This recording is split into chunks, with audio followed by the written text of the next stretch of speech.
शिवानी पटना विश्वविद्यालय की छात्रा हूँ। मैं आप सभी के समक्ष एक स्वरचित कविता का पाठ करने जा रही हूँ, जिसका शीर्षक है आपन बिहार। आव सुनिला बिहार के पुराण भैया, आव सुनिला बिहार के पुराण भैया।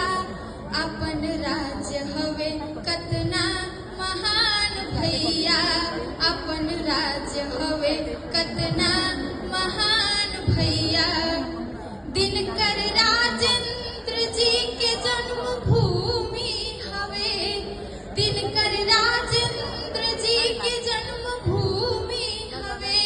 जय प्रकाश गांधी जी के कर्मभूमि हवे, जय प्रकाश गांधी जी के कर्मभूमि हवे।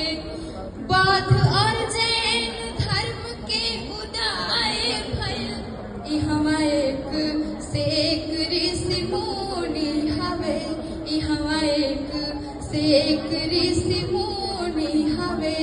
गौतम बुद्ध इहे पैलन ज्ञान भैया, गौतम बुद्ध इहे पैलन ज्ञान भैया। अपन राज हवे अतना महान भैया, ई बिहार हवे अतना महान भैया।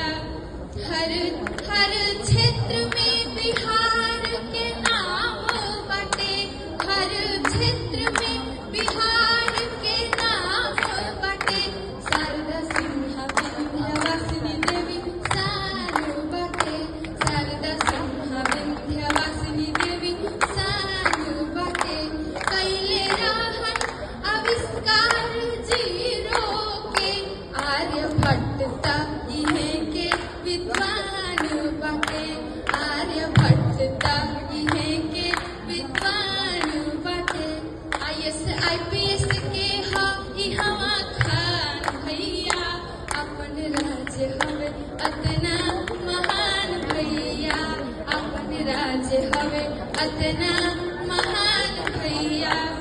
मोक्षदायिनी गया जी जैसन धाम हवे, मोक्षदायिनी गया जी जैसन धाम हवे।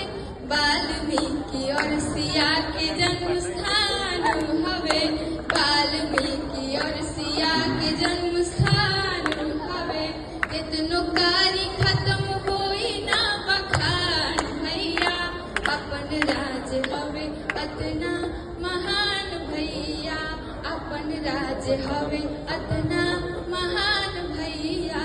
ई बिहार हवे अतना महान